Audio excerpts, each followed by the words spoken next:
Guys, बारिश का मौसम यानी मौज मस्ती हल्ला गुल्ला और रेन डांस के साथ जमकर एंजॉय करने का मौसम। फिर इस मस्ती के बीच कहाँ किसी को होश रहता है अपनी हेल्थ का ख्याल रखने का। पर इस बीच बात जब बच्चों की आती है तो पेरेंट्स के लिए अवेयर हो जाने की पूरी जरूरत पड़ती है। अग्री करते हैं ना आप इस बात से? यस। ओके। सो हेलो, नमस्कार and very good evening to all. स्वागत है फिर से आप सबका on Dainik Jagran I next digital platform let's talk, जहां आज हम बात करने जा रहे हैं मौज मस्ती से भरे इस मॉनसून के वेदर में अपने बच्चों का खास ख्याल रखने की। क्योंकि बारिश की बूंदों के बीच बच्चे तो भीग कर एंजॉय करेंगे ही, पर उनके साथ पेरेंट्स ऐसा क्या करें जो बच्चों का दिल भी ना टूटे और उनकी हेल्थ भी ना सफर करे। कैसे? इससे जुड़े हमारे और आपके ढेरों कंफ्यूजन्स को दूर करने के लिए आज हमारे इस डिस्कशन पैनल में शामिल हैं एक्सपर्ट्स। तो चलिए अपने इस डिस्कशन को आगे बढ़ाने से पहले स्वागत करते हैं अपने एक्सपर्ट्स का, जिनमें आज हमारे बीच मौजूद हैं कानपुर जीएसवीएम मेडिकल कॉलेज से डिपार्टमेंट ऑफ पीडियाट्रिक्स के प्रोफेसर डॉक्टर यशवंत कुमार राव जी। नमस्कार जी। सर नमस्कार, स्वागत है आपका बहुत बहुत हमारे इस वेबिनार पर। एंड आपके साथ हमारे बीच मौजूद हैं senior paediatrician doctor Raj Tilak ji. Sir नमस्कार। सर स्वागत करती हूँ आपका भी बहुत बहुत अपने इस वेबिनार पर। एंड आपके साथ हमारे बीच जुड़ रहे हैं जीएसवीएम मेडिकल कॉलेज से professor of medicine doctor SK Gautam ji. Sir नमस्कार। नमस्कार नमस्कार नमस्कार, आप सभी को नमस्कार।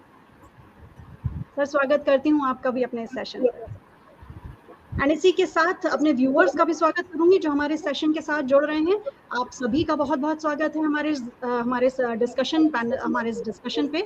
और इसी के साथ अपने इस डिस्कशन को आगे बढ़ाते हैं। अपने व्यूअर्स से रिक्वेस्ट करूंगी जो हमारे इस डिस्कशन के साथ जुड़ रहे हैं कि अगर आपके पास किसी तरह के कोई क्वेश्चंस हो इस मॉनसून वेदर में अपने किड्स की केयर को लेकर, तो हमारे साथ शेयर करिए सो दैट कि हमारे एक्सपर्ट्स आपके सवालों का जवाब दे सकें।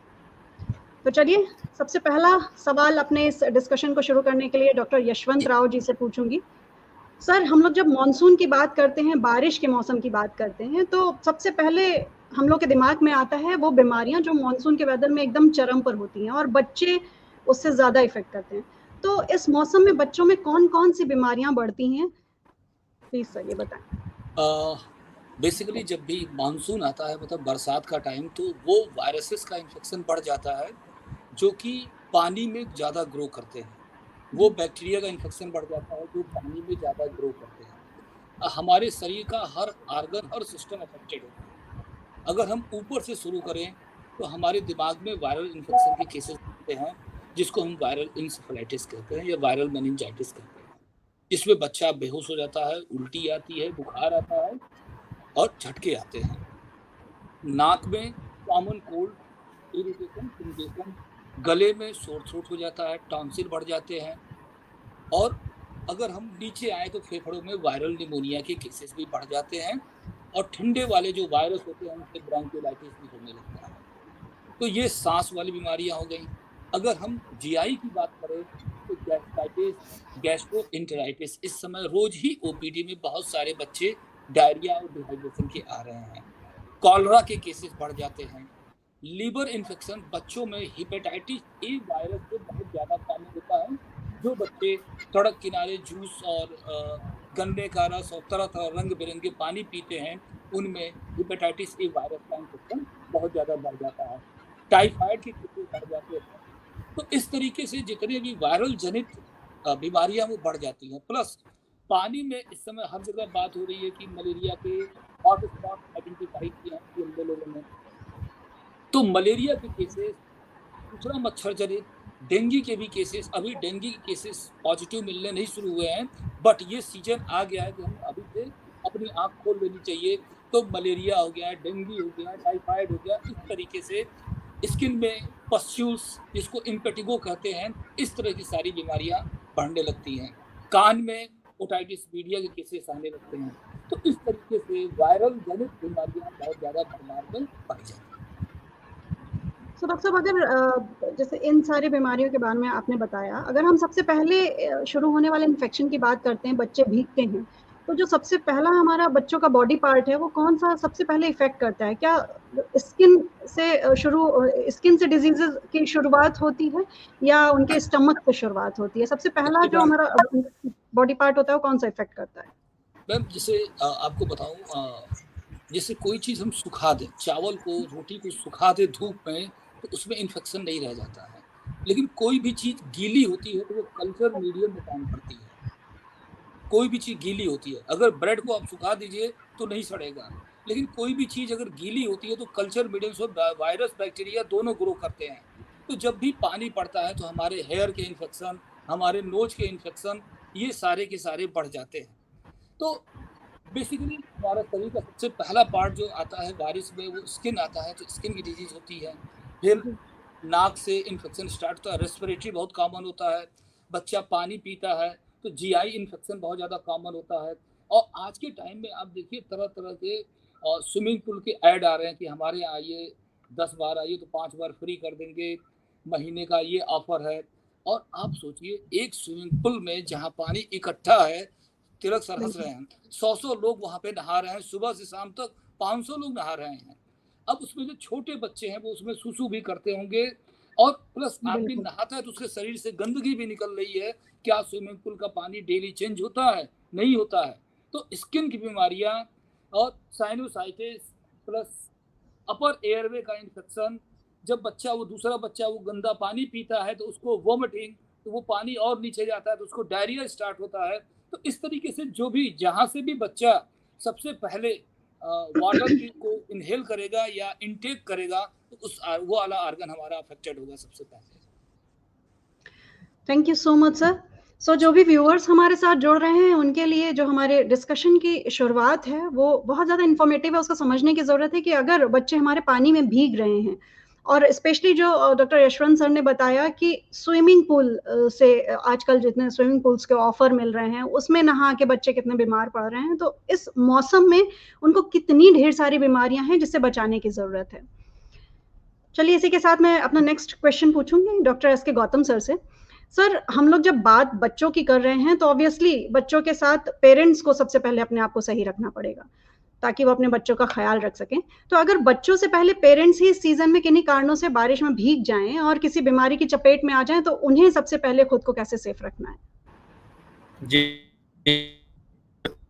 धन्यवाद दूंगा कि आपने ये चीजें इस समय उठाई हैं जो जरूरत है। मौसम स्टार्ट हो गया है बरसात का और मानसून आ गया है, और डेफिनेटली बच्चे तो अफेक्ट होते हैं जैसे डॉक्टर यशवंत ने बताया, लेकिन साथ में अगर हम बड़ों की भी बात करें तो मेन रीजन क्या है इस मौसम में? बेसिकली क्या है कि बरसात अगर स्टार्ट हो गई है तो डेफिनेटली गर्मी कम हुई है, लेकिन साथ साथ में आप देखें तो ह्यूमिडिटी बहुत ज्यादा बढ़ गई है।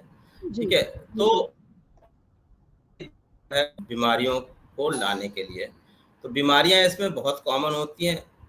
ओल्ड एज में तो है, जैसे कहा गया बच्चे और बूढ़े एक समान, तो बच्चों में जो बीमारियां होती हैं हमारे ओल्ड एज में भी बहुत इफेक्ट, लेकिन यंग में भी बहुत कॉमन है। यंग में स्पेसिफिकली जो हमारे कोमॉर्बिड हैं, जैसे कि जिन्हों ऑलरेडी डायबिटिक हैं, हाइपरटेंसिव हैं, या रीनल डिजीज पेशेंट्स हैं, या लीवर से ग्रसित हैं, उनकी इम्यूनिटी और जैसे मौसम स्टार्ट होता है तो इनमें उनकी इम्यूनिटी पावर कम होती है तो ससेप्टिबिलिटी इन्फेक्शन की बढ़ जाती है, तो they are more susceptible to these illnesses. अब बीमारियां क्या हो सकती हैं उनमें? सबसे मोस्ट कॉमन जो इन बरसात के सीजन में रेस्पिरेटरी ट्रैक्ट इन्फेक्शंस हैं वो हो सकते हैं।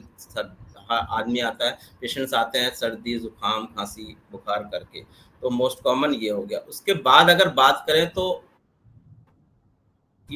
पीने की वजह से होती हैं, दूषित खाना खाना या दूषित पानी पीने की वजह से, जो मोस्ट कॉमन है टाइफाइड हो सकता है, या वायरल हेपेटाइटिस हो सकती है, वायरल हेपेटाइटिस ए या वायरल हेपेटाइटिस ई जिसको हम लोग कहते हैं पीलिया हो गया है, तो ये कॉमन है। साथ में डायरिया वॉमिटिंग हो सकती है, लूज मोशन हो सकते हैं जिसको हम लोग टेक्निकल टर्म में एक्यूट गैस्ट्रोएंटेराइटिस कहते हैं, उसकी वजह से पेशेंट्स डिहाइड्रेशन फैक्टर है कि जैसे होता, रीजन क्या है? कंजम्पशन, जैसे उन्होंने किया दूषित पानी है उसका उपयोग किया, या खाना जो है फ्रेश नहीं है, बहुत देर से बना हुआ है। ऑब्वियसली जब नमी बढ़ी है वातावरण में तो बैक्टीरिया ग्रोथ जल्दी करेंगे इन सब चीज़ों में, तो इनका जो जैसे कहते हैं खाने का खराब होना या सड़ना जल्दी होने लगता है। तो अगर आप बहुत पुराना खाना खाएंगे तो वो एक बीमारियों को जन्म देगा। तो इन सब चीज़ों बीमारियां इसमें कॉमन हैं,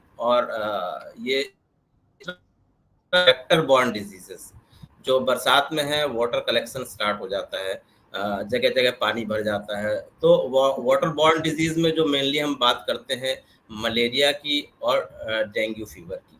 तो अगर वाटर लॉगिंग होगी तो मच्छर पैदा होंगे, और मच्छर पैदा होंगे तो डेफिनेटली ये बीमारी आगे बढ़ेगी। तो हमें सबसे पहले जैसे बरसात स्टार्ट हो गई तो सबसे पहले हमें वाटर स्टैग्नेशन को रोकना है, राइट फ्रॉम आवर पानी। तो अगर हम इन चीज़ों को अवॉइड करेंगे तो डेफिनेटली हम वाटर बॉर्न डिजीज से भी बच सकते हैं। तो सर क्योंकि ये मौसम बीमारियों का मौसम भी एक तरह से कहा जाता है, तो क्या ऐसे में बच्चों को सेफ रखने के लिए अगर पेरेंट्स किसी तरह की बीमारी से ग्रसित हो जाते हैं तो क्या उनको बच्चों से दूरी बनाकर रखने की जरूरत है, सो दैट कि कहीं इन्फेक्शन का भी खतरा बढ़ जाता है इस मौसम में कि कहीं वो भी इन्फेक्टेड ना हो जाए इससे?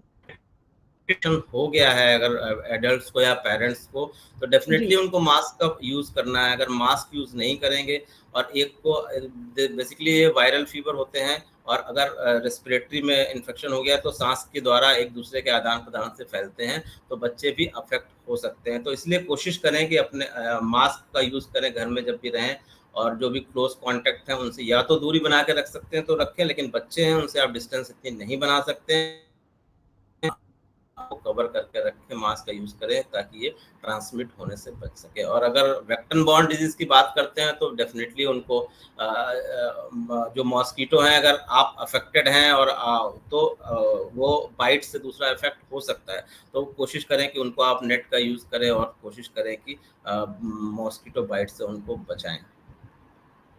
Thank you so much sir. मैं अपना नेक्स्ट क्वेश्चन पूछना चाहूंगी डॉक्टर राज तिलक सर से। सर जब बच्चों से जुड़ी इस मौसम में बीमारियों की बात कर रहे हैं तो एक्चुअली क्या रीजंस हो सकते हैं कि बच्चे इतने ज्यादा इन्फेक्टेड होते हैं इस मौसम में? क्या वो रीजंस हो सकते हैं सर, और ऐसे क्या क्या चीजें करी जाएं जो उनको सेफ रखा जा सके? देखिए, बच्चे पहले तो अपनी जो प्रतिरोधक क्षमता है, इम्यूनिटी, उसके विकास की उस पराकाष्ठा तक नहीं पहुंचे जहां तक वयस्क पहुंच जाते हैं। इसलिए बीमारी को हैंडल करने की जो उनकी क्षमता है, उसको संभालने का जो सामर्थ्य है, उसमें निश्चित रूप से कमी होती है। दूसरी चीज ये है कि बच्चे सक्रिय ज्यादा होते हैं तो वो दौड़ भाग करते हैं, कहीं भी पहुंच जाते हैं और बहुत जल्दी बीमारियों के ग्रासित हो जाते हैं, उसको प्राप्त कर लेते हैं।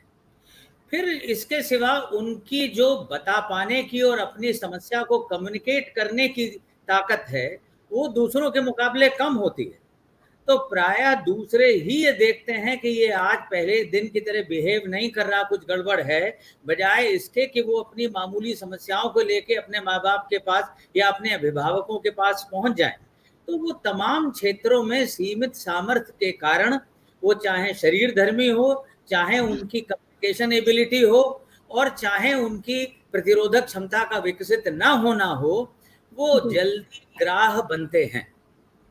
अब डॉक्टर यशवंत ने बहुत सी बातें कही और मैं 2-4 बातें उसमें और जोड़ना चाहूंगा। देखिए, जब जल भराव होता है तो एक और बीमारी है जिसको हम लेप्टोस्पाइरोसिस कहते हैं। जहां पानी भर जाता है और उसके अंदर जो पशु हैं, जानवर, ये अपना मलमूत्र विसर्जित करते हैं, तो ये लेप्टोस्पाइरो नाम का एक कीटाणु है जो पानी में आ जाता है और ये फिर पैर में से घुस के व्यक्तियों को ग्रास बनाता है। बंबई और ऐसी जगहों पे जहां ज्यादा इनंडेशन है वहां ये ज्यादा होता है, लेकिन कानपुर में भी जो स्थितियां हैं और पानी जब बहुत तेज बरसता है, पानी भर जाता है, यहाँ भी ये संभावित है। इसके सिवा गर्मी का होना और साथ में नमी का बढ़ना फंगल इन्फेक्शंस के लिए, जो फफूंदी जनित रोग हैं, जैसे आप गर्मी में जब अचार रखते थे तो फफूंदी नहीं लगती है, अब आप जाते हो तो राशन भी कम खरीद के लाते हो कि वो फफूंदी से ग्रस्त ना हो जाए। तो ये फफूंदी इंसानों के शरीर में भी लग सकती है। हमें कान में ओटाइटिस एक्सटर्ना हो जाता है, स्किन में मलेशिया फरफर की वजह से पिट्रीशियस वर्सिकुलर हो जाता है। बहुत से कैंडिडा इन्फेक्शंस हैं, यानी फंगस के विभिन्न प्रकार के रोग, ये हमारे बीच में प्रसारित होते हैं। फिर मच्छर और मक्खी बढ़ते हैं, पानी में उनकी ब्रीडिंग ग्राउंड्स पैदा होती हैं, और वो तमाम बीमारियां जो आर्थ्रोपोड यानी इन कीड़े मकोड़ों के द्वारा, इंसेक्ट्स के द्वारा ट्रांसमिट होती हैं, हम आर्बो वायरस कहते हैं उनको। ये आर्बो वायरस यानी आर्थ्रोपोड बॉर्न वायरसेस, उसमें डेंगू तो डॉक्टर यशवंत ने कहा, चिकनगुनिया भी एक बीमारी है जो उसी वेक्टर की वजह से होती है, एडीज मॉस्किटो की वजह से होती है। तो इसमें क्या करें? एक चीज और भी मैं जांच जोड़ना चाहूंगा कि जब प्रारंभिक दिनों में बरसात होती है शुरुआत में जी, तो जो हवा का प्रदूषण होता है, यानी कार्बन डाइऑक्साइड है, दूसरे तमाम जो नाइट्रस ऑक्साइड है, सल्फर डाइऑक्साइड है हवा में, वो प्रारंभिक बारिश उन सारे प्रदूषण की चीजों को अपने साथ घोलते हुए जमीन पे आती है, और उसका जो स्वभाव है वो एसिडिक हो जाता है। इसको हम एसिड रेन कहते हैं। तो जो बच्चे शुरुआत की बारिश में नहाएंगे, प्रायः ऐसा है जैसे हल्की सांद्रता का एसिड उनके शरीर पे प्रभाव डाल रहा है, तो उससे तमाम स्किन में समस्याएं होती हैं। फिर एक क्षेत्र और है जिसके बारे में चर्चा करना जरूरी है। अभी तक जो घास उगती थी उसको जानवर खा लेते थे, इसलिए उनमें फूल नहीं आने पाता था। अब बरसात में इतनी घास उगेगी कि उसमें फूल आने लगेंगे और जानवरों के खाने की सामर्थ्य से आगे निकल जाएगी, तो वो अपना जो पोलन ग्रेन है उसको हवा में विकिरित कर देंगे, वितरण कर देंगे उसका। दूसरा, घरों के अंदर जो झींगुर हैं, जो कॉकरोचेस हैं, ये बढ़ने लगेंगे। तो इनकी वजह से जो एलर्जी कारक बीमारियां हैं हमारी, नाक की एलर्जी है, सांस की एलर्जी है, इस त्वचा की एलर्जी है, ये चीजें भी आगे बढ़ती हैं। अब आपने दूसरा प्रश्न किया है कि हम इसके बारे में क्या करें। जी देखिए, पहली चीज तो कारण के दो पहलू हैं। एक तो गर्मी जो अभी बनी हुई है और पूरी तरह से गई नहीं है, और दूसरा ये कि नमी जो हवा में बढ़ गई है। तो इन दोनों के साथ में मच्छर, मक्खी, कीटाणु, पोलन ग्रेन, बैक्टीरिया और वायरसेस, ये कुछ चीजें आइडेंटिफाई हुई हैं जो बढ़ती हैं। तो हम इसको दो स्तर पे लड़ सकते हैं। एक तो हम अपनी शरीर की लड़ने की शक्ति बढ़ाएं कि यदि हम पे हमला हो तो हम उसका सक्षम मुकाबला कर सकें। दूसरा चीज, ये जो ट्रिगर्स हैं एटमॉस्फेयर से आ रहे हैं, तरह तरह के माइक्रोब्स हैं या एलर्जन हैं, हम इनको जहां तक अवॉइड कर सकें, बचा सकें, बचाएं। तो अपनी शक्ति बढ़ाने के लिए रंग बिरंगे फल, जिनको हम ग्योर फ्रूट्स कहते हैं, GYOR, ग्रीन, येलो, ऑरेंज और रेड, अलग अलग फ्रूट से हमें तरह तरह के विटामिन मिलते हैं, इनका प्रयोग करें। हरे पत्ते वाली सब्जियां, जिनको हम DGLV कहते हैं, डार्क ग्रीन लीफी वेजिटेबल्स, लेकिन ध्यान रखें सब्जियों में भी कीड़ा हो सकता है, तो अच्छी तरह से धो के खाने की जरूरत है इस सीजन में। और बेहतर होगा यदि आप एक रात पहले उनको ब्लीचिंग पाउडर के, हल्के ब्लीचिंग पाउडर के पानी में भिगो दें और अगले दिन तब प्रयोग करें। तो अगर हम DGLV और ग्योर फ्रूट्स का पर्याप्त सेवन करेंगे तो हमारी इम्यूनिटी बढ़ती है। दूसरा, हम भीड़ भाड़ वाली जगहों पे जाने से बचें, क्योंकि वायरल संक्रमण का अर्थ ही यह है जो एक से दूसरे तक प्रसारित होता है। तो संक्रमण फैलेगा जब कोई एक बीमार व्यक्ति एक स्वस्थ व्यक्ति के संपर्क में आएगा, जिसके पास इतनी सामर्थ्य नहीं होगी कि उस बीमारी का मुकाबला कर सके। तो ऐसी परिस्थिति में लगभग वही प्रिकॉशंस हैं जो हम कोरोना के दौरान बरतते थे। हाथ को बार बार सैनिटाइजर से साफ करें या साबुन से धोएं, कम से कम 2 मिनट तक हाथ में लगा रहे। भीड़ भाड़ वाली जगहों पे जाने से बचें। अपनी सर्फेसेस को साफ करके रखें। डॉक्टर एस के गौतम साहब ने बहुत अच्छा कहा, मुंह पे मास्क लगा के रहें अगर हम संक्रमित हैं तो, और अगर हम संक्रमण बचाना चाहते हैं तो हम नाक को भी बंद करके रखें, उससे एलर्जन भी बचेंगे। जो हवा से आने वाले एलर्जन हैं उनका भी प्रवेश रुकेगा और जो एलर्जी की बीमारियां हैं वो रुकेंगी। बाजार में बिकने वाले जो कटे फटे फल हैं, दुकानों पे बिक रहे हैं, ठेलिया पे बिक रहे हैं, उनको खाने से अपना परहेज रखें। और जब किराने का सामान अपने घर के लिए लेने जाएं तो ORS का पैकेट खरीद के साथ में लाएं, उसको दवा ना समझें, वो जीवन रक्षक घोल है। और उसका सही प्रकार से प्रयोग डायरिया और डिहाइड्रेशन यानी अतिसार और निर्जलन के मामलों में हमारी मृत्यु को रोकने का एक सक्षम उपाय है, कारगर उपाय है, शक्तिशाली उपाय है। जिस प्रारंभिक दौर में ही जहां पतली टट्टियां या उल्टियां शुरू हो हम स्टार्ट कर दें, दरहकीकत डेंगू के मामले में भी प्रारंभिक इलाज की तरह वो बहुउपयोगी है। बिल्कुल। तो ORS का घोल बहुत जरूरी है, साफ सफाई बहुत जरूरी है, और अपने को मच्छरों से काटना अगर रोकना हम चाहें, फीमेल एनाफ्लीज से तो मलेरिया बचेगा, अगर एडीज से बचाना की कोशिश करेंगे तो हमारा डेंगू और चिकनगुनिया बचेगा।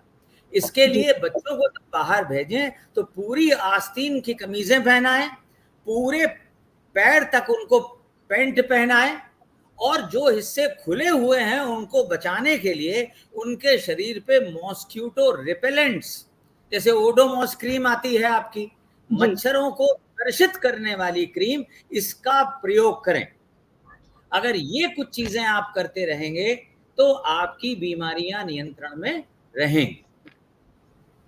Thank you so much sir. और इसी बीच जैसा जो आपने बताया कि पहली बारिश वाली जो बात बताई, तो मैं अपने व्यूअर्स को भी, हालांकि पहली बारिश तो हो चुकी है, तो मैं अपने व्यूअर्स को अवेयर कराना चाहूंगी, जैसा कि बहुत सारे परिवार में कहते हैं कि पहली बारिश बहुत अच्छी होती है, उसमें जरूर नहाना चाहिए। तो जैसा कि हमारे expert doctor Raj Tilak sir ने बताया कि जो पहली बारिश है वो पोल्यूशन के बहुत सारे कट साथ में लेके आती है। तो sir if you are agree कि पहली बारिश की वजह से हो सकता है कि कई बच्चे उससे इन्फेक्टेड हुए हों।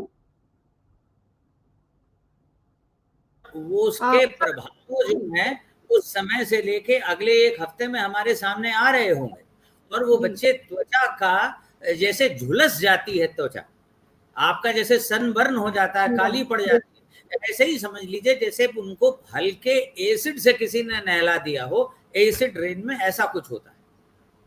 Sir it's too horrible. और जैसा कि हम अपने एक्सपर्ट से सुन पा रहे हैं कि इतनी सारी डिजीज हैं जिनसे हमें अपने बच्चों के साथ साथ खुद को भी बहुत ज्यादा सेफ रखने की, तो इस मौसम में हम जिस तरह से एंजॉय कर रहे हैं उसको एंजॉय करने के साथ साथ हम लोग अपने आप को सेफ रखें, अपने बच्चों को सेफ रखें, इस चीज की बहुत ज्यादा जरूरत है। And doctor Yashwant Rao sir से अपना नेक्स्ट क्वेश्चन पूछूंगी कि सर अभी जैसा कि फंगल इन्फेक्शन के बारे में डॉक्टर राज तिलक सर ने हम लोग को बताया, तो फंगल इन्फेक्शन के बारे में आपसे और जानना चाहूंगी कि इससे बच्चों को और कितना ज्यादा और कैसे सेफ रख सकते हैं। क्या इसके लिए कोई ऐसा ऑइंटमेंट है जिसको हम यूज कर सकें, या बच्चों को किस तरह से सेफ रखें? और इससे जुड़ा हमारे एक व्यूअर का क्वेश्चन भी आ रहा था, मैं उसको भी साथ में लेना चाहूंगी कि प्रसून शुक्ला जी हमारे साथ व्यूअर जुड़ रहे हैं कि सर इस सीजन में मच्छरों के काटने से मेरे बच्चे के निशान पड़ जाते हैं, उसके लिए कोई उपाय सजेस्ट करें। तिलक सर ने बता दिया उपाय। मैडम तिलक सर ने उपाय बताया कि बच्चों को चूंकि मलेरिया मच्छर काटने से होता है और मच्छर काटने से स्किन पे अगर निशान बनते हैं तो हम बच्चे को पूरे बाह के कपड़े बनाएं। बेसिकली हर आदमी की इंडिविजुअल ससेप्टेबिलिटी होती है, किसी को मच्छर काटने से कोई फर्क नहीं पड़ता। जैसे हम लोग गांव के बिलोंग करते थे तो हमें कितना भी मच्छर काटे हमें कोई फर्क नहीं पड़ता, बट किसी किसी को काटे तो पूरे शरीर में चकत्ते पड़ जाते हैं, किसी को पूरे बाह में पड़ जाते हैं। तो मच्छर काटने से बचाना ही इसका सबसे बड़ा उपाय है। बाकी अगर चकत्ता के निशान पड़ गया तो धीरे धीरे अपने आप चला जाएगा, किसी दवाई की जरूरत नहीं है। तो हमें मॉस्किटो का प्रयोग करना है, मच्छर को ग्रो करने से चारों तरफ रोकना है, प्लस पूरी आस्तीन के कपड़े पहनने हैं। पहले हमें पता है कि हमारी दादी हम पूरे बाह के होजरी वाले कपड़े, मोटे वाले कपड़े लाती थी जिससे गर्मी भी नहीं होती थी और हमारा पूरा शरीर ढका रहता है। आजकल थोड़ा शौक दूसरा हो गया कि जितना कम पहनो उतना ही आदमी स्मार्ट कहलाता है। तो पूरे बाह पूरे पैर के कपड़े पहनाएं तो मच्छर से बच सकते हैं। तो इस तरह के निशान से हम बच सकते हैं। ओके, दूसरा इसी के सवाल साथ आपका है जी फंगल इन्फेक्शन के बारे में, जैसा कि सर ने फंगल बताया इन्फेक्शन जी कि अभी हमने शुरू में ही बताया था कि कोई भी चीज़ ड्राई होती है तो वहाँ पे ना तो कोई वायरस, ना कोई बैक्टीरिया, ना कोई फंगस ग्रो करता है। लेकिन जहाँ पे भी डंप क्लाइमेट होता है वहाँ पे फंगस के ग्रो होने के चांसेस बहुत ज़्यादा होते हैं। तो जैसे स्किन, सर पे टीनिया क्रूरिस बोलते हैं, सर में अगर फंगस का इन्फेक्शन हो जाए तो टीनिया का इन्फेक्शन बोलते हैं, स्किन में हो जाए टीनिया का इन्फेक्शन कहलाता है, कैंडिडा का इन्फेक्शन होता है, कान में एस्परजिलस का इन्फेक्शन होता है, फेफड़े में भी फंगल, अगर बच्चों की इम्यूनिटी कमज़ोर है, जैसे सीवियर एक्यूट माल न्यूट्रिशन वाले बच्चे जो कि अपने वजन और अपनी लंबाई से बहुत कम होते हैं, तो वो उनमें 10 गुना इन्फेक्शन के चांसेज होते हैं, तो उनको तरह तरह के फंगल इन्फेक्शन हो सकते हैं। कैंडिडा का इन्फेक्शन हो सकता है, एस्परजिलस का इन्फेक्शन हो सकता है, फंगल डायरिया। आजकल जो डायरिया वाले बच्चे होते हैं उनको मेडिकल स्टोर वाले ज़्यादा ट्रीट करते हैं। मतलब मुझे ये समझ में आता है कि हमारे पास जितनी भी डायरिया का बच्चा आता है वो किसी न किसी मेडिकल स्टोर से ट्रीट होके आता है, और हर बच्चे को ओफ्लॉक्सासिन और मेट्रोनिडाजोल का सिरप वो दे देते हैं लोग, जो कि बैक्टीरिया, एंटी बैक्टीरियल यूज करने से हमारे शरीर के जो कमेंसल बैक्टीरिया, वायरस और फंगस हैं वो और ज़्यादा बढ़ जाते हैं। तो फंगल डायरिया के भी केसेस देखने को मिलते हैं। तो इस तरीके से स्किन में फंगस के इन्फेक्शन बढ़ जाते हैं। प्लस तीसरा सबसे इम्पॉर्टेंट, जो बच्चा पैदा होता है, हमने अपने हाईलाइट में देखा है कि माँ को रात को रोटी नहीं मिल रही है लेकिन डायपर सब माँ पहनाती है, और डायपर पहनाने से बच्चा जो है गीले में रात भर पड़ा रहता है, उसी में पॉटी भी लगी रहती है जो कि एसिडिक होती है, वो स्किन को जला देती है, हल्का हल्का जला देती है।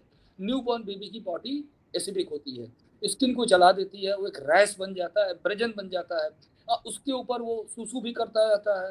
तो पूरा पूरा फंगस के लिए हम पूरा मीडियम, पूरा माहौल तैयार कर देते हैं कि now you can grow any time, तो फिर फंगस वहाँ पे ग्रो करता है। अच्छा, जब डायपर रैश होता है तो कंपनी वाले ने डायपर बनाने के साथ साथ डायपर रैश की क्रीम भी बना दी है जिसमें स्टेरॉयड होता है। तो मतलब क्या कहते हैं, सोने पे सुहागा फंगस के लिए जी। तो जब डायपर रैश हुआ, स्किन ब्रीच हो गई, उसमें हमने स्टेरॉयड लगा दिया, ठीक है, रेडनेस कम हुई, लेकिन वहाँ की लोकल इम्यूनिटी कमजोर हुई और वहाँ पे फंगस ग्रो कर गया। तो ये डायपर में एरिया में फंगस ग्रो करना, ग्रॉइन एरिया में फंगस का ग्रो करना, और स्पेशली ये तो सबके लिए कॉमन है, फीमेल के लिए कम से कम बरसात के मौसम में कोई भी टाइट क्लॉथिंग्स नहीं होना चाहिए। टाइट क्लॉथिंग से क्या होता है, जब भी वो बच्चियाँ टॉयलेट जाती हैं तो बेसिकली वो कुछ ना कुछ टीवी मोबाइल पे लगी रहती हैं, तो लास्ट की 2-4 बूंद पूरा क्लीन करने से पहले ही उठ जाती हैं, तो उनका पेरी एनल वाला एरिया गीला रहता है, that area can become infected with the fungus, bacteria और एनीथिंग। तो perianal area, groin area जो फीमेल में बेसिकली ड्राई होना चाहिए, हर टॉयलेट या उसके बाद से that area should be cleaned और वो बिल्कुल ड्राई होना चाहिए। क्लॉथिंग्स बिल्कुल लाइट होना चाहिए एवं एयरी होना चाहिए, खुला होना चाहिए, ताकि हवा अंदर बाहर जा सके। तो डायपर नहीं यूज करना है और लाइट क्लॉथिंग पहननी है जो कि टाइट हो। Thank you so much sir. And इसी के साथ वो ना नेक्स्ट क्वेश्चन पूछना चाहूंगी डॉक्टर एस के गौतम सर से। सर अब इस मौसम में थोड़ा सा एसी कूलर की तरफ आते हैं, क्योंकि ऑब्वियसली उमस होती है, गर्मी होती है, तो एसी और कूलर का इस्तेमाल बहुत ज़्यादा किया जाता है। तो क्या इस मौसम में एसी या कूलर का इस्तेमाल सेफ है, और अगर नहीं सेफ है तो क्या इसका ऑप्शन हो सकता है कि हम लोग कितने टेम्परेचर पे इसको यूज़ करें, या कैसे इसको इस्तेमाल कर सकते हैं? देखिए, डेफिनेटली अगर गर्मी ज़्यादा है तो यूज़ कर एसी और कूलर का यूज़ है इंडिकेटेड, इससे आप नहीं बच सकते। लेकिन कुछ चीज़ें यहाँ बताना चाहूँगा। कूलर का इस्तेमाल स्टार्ट कर देते हैं बिना क्लीन किए हुए, सफाई किए हुए, घास चेंज किए हुए उसमें, तो there is a much chances of developing the fungal infection. वो एक बहुत बड़ा सोर्स होता है। दूसरा, एसी की अगर बात करें तो एसी यूज करते हैं, एसी का जो टेम्परेचर होता है वो इम्पोर्टेंट है। यूजुअली क्या होता है, गर्मी बहुत होती है, लोग एसी का यूज करते हैं, एसी का स्टार्ट टेम्परेचर 22 करके ना, तो उन्होंने सोने के साथ साथ शीट्स डाल ली या कुछ चादर ले ली ओढ़ने के लिए, और साथ में जो किड्स हैं या बच्चे हैं उनको ऐसे ही छोड़ दिया। तो वो एक इफेक्ट अपोजिट इफेक्ट डालता है उस पर। दूसरा ये है कि अगर आपको ज़रूरी है एसी इस्तेमाल करना है तो एसी का टेम्परेचर कभी भी आप 25-26 से नीचे ना करें। अच्छा, आइडियल इज 26 करके रखें और उसके बाद हल्का सा आप उसमें टेम्परेचर, ठीक है। टेम्परेचर बहुत क्या होता है, देखिए बॉडी का एक होम्योस्टेसिस होती है कि बॉडी एक हद तक टेम्परेचर को टॉलरेट करता है, लेकिन अगर उससे टेम्परेचर बहुत नीचे जा रहा है जिसको हम लोग हाइपोथर्मिया बोलते हैं, या टेम्परेचर बहुत ऊपर जा रहा है, तो अगर एसी चलता है तो वो जो टेम्परेचर का फ्लक्चुएशन होता है that can also causes some problem in the body, body का होम्योस्टेसिस डिस्टर्ब हो सकता है। तो वो एक चीज है जो अवॉइड करनी है। टेम्परेचर अगर आप इस्तेमाल कर रहे हैं, और इसी तरह से कूलर में आप रेगुलर क्लीनिंग करेंगे, वाटर चेंज करेंगे, और तो वो कर सकते हैं। दूसरा, अगर कूलर का आप इस्तेमाल कर रहे हैं तो उसको प्रॉपर आपका रूम वेंटिलेटेड होना चाहिए। वेंटिलेटेड मीन्स क्रॉस वेंटिलेशन होना चाहिए। यूजुअली क्या होता है, रूम में ही आपने कूलर रख दिया और दरवाजे बंद कर दिए तो वेंटिलेशन हो ही नहीं रहा है, तो वो एक अपोजिट इफेक्ट डाल रहा है हेल्थ पे। अगर क्रॉस वेंटिलेशन नहीं होगा तो आपकी ह्यूमिडिटी और चलाने का वो जो पर्पस है वो सॉल्व नहीं होगा। इसलिए हमेशा अगर कूलर लगाना है तो वो या तो विंडो में लगाएं और विंडो के साथ अपोजिट उसका डोर हो, ताकि वहां से क्रॉस वेंटिलेशन होता है। जो बेसिकली कूलर होगा वो तभी इफेक्टिव होगा जब क्रॉस वेंटिलेशन होगा। अगर क्रॉस वेंटिलेशन नहीं होगा ऑब्वियसली जो आपके बाहर से बैक्टीरिया अगर आ रहा है वो अंदर ही रह जाएंगे, तो there is chances of developing the chest infections. और रखना पड़ेगा एसी और कूलर चलाते समय। Thank you so much sir. And क्योंकि हमारे इस डिस्कशन को वाइंड अप करने के लिए हमारा टाइम लिमिटेशन है वो थोड़ा सा क्रॉस हो चुका है, बट फिर भी मैं डॉक्टर राज तिलक सर से एक क्वेश्चन ज़रूर पूछना चाहूँगी कि सर, क्योंकि कोविड के बाद से काढ़े का यूज़ होता है वो बहुत ज़्यादा बढ़ गया है, और जो पेरेंट्स हैं वो बच्चों को सेफ रखने के लिए उनको नॉर्मली काढ़ा देना लगभग बहुत सारे पेरेंट्स देते हैं। तो बच्चों के लिए काढ़ा कितना ज़्यादा सेफ है, और स्पेशली इस मौसम में कितना ज़्यादा सेफ है? बेटा, मैं काढ़े पे दिए गए किसी भी जवाब से अपने आप को दूर रखना चाहूँगा।